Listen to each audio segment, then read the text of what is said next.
Mr. Harris here, and welcome to a new video of Chapter 10. In this video, we're going to talk about some of the limitations of our eye.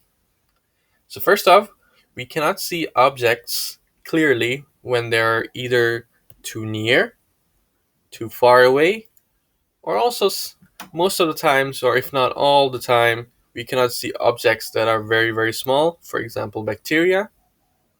So in order to help us see these objects clearly, we would need to use certain instruments.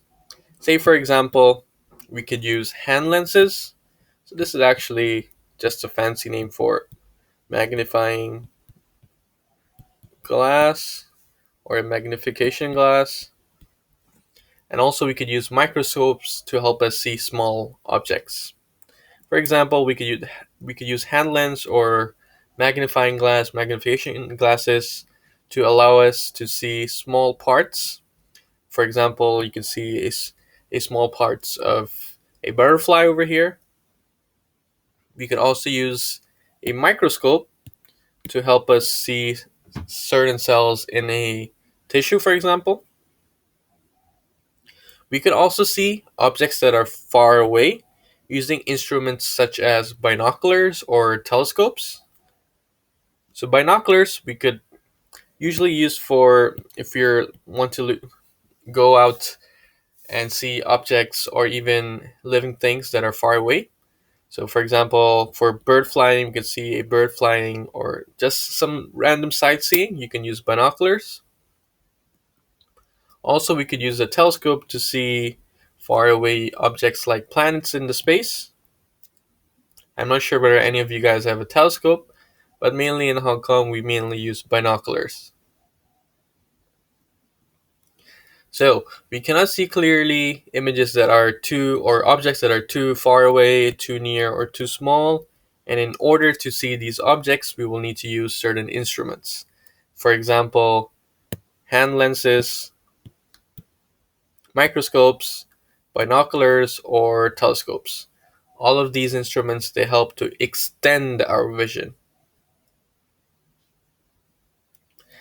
Our eye also has another limitation, which maybe some of you may have noticed before, but it is called the blind spot. So, what exactly is the blind spot? So, the blind spot is the point where the optic nerve leaves the eye. So, if you remembered the optic nerve, it goes and sends messages to the brain. Okay, it is on the retina, the blind spot. The blind spot has no light sensitive cells, so there are no rod or cone cells over there. Because there are no light sensitive cells, that means no image will be sent or transmitted to the brain. When an image, as I've just mentioned earlier, when an image is formed on the blind spot, no message will be sent to the brain because there are no rod or cone cells. Okay, one point to mention over here is an image is still formed on the blind spot. However, it's just that there'll be no message sent to your brain. So what does this actually mean? Let's see an example over here. So over here we have a frog. The image is perfectly, you can see the image is formed on the retina. The frog can be seen perfectly. However, the image of the mosquito, because the image is formed on the blind spot, which is the green color over here, let me use the green pen. It is formed on the blind spot. The mosquito cannot be seen. So if we want to see the mosquito, we will need to rotate our eyeball. We will need to focus a bit more on the right hand side in order to see the mosquito. So sometimes when we're looking straight forward, we may not be seeing certain things on our left and right side, right? Because they are falling on our blind spot.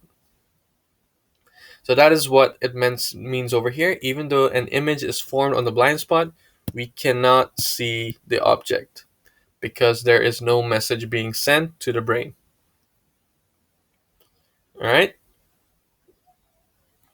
So the misconception we have, usually some of us might have, is that there's no image being formed on the blind spot. However, as I mentioned earlier, there are images being formed. It's just that we cannot detect them because there are no light sensitive cells on the blind spot. All right. So to summarize, we cannot see an object when it's formed on we cannot see an object when its image is formed on the blind spot. All right. So that sums up the limitations of our eyes. In the next video, we'll be talking about some of the defects of the eye. All right, I'll see you guys in the next video then. Bye.